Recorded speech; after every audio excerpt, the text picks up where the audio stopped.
வாழ்க்கையின் கொடை போதும் எனக்கு.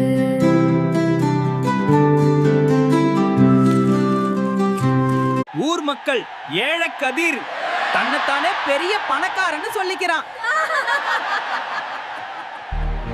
என் பாக்கெட்டில் பணம் இல்லை, ஆனால் என் மனதில் வறுமை இல்லை.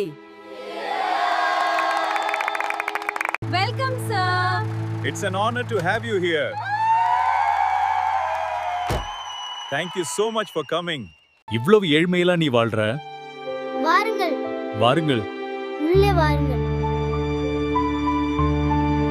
ஐயா, பசிச்சா சாப்பிட உணவு இருக்கு, தூங்க இடம் இருக்கு, எனக்கு நிம்மதி இருக்கு. உங்களுக்கு நன்றி தம்பி.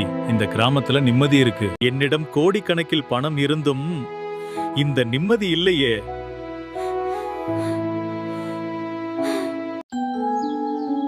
தொழிலதிபர், நீதான் உண்மையான பணக்காரன்.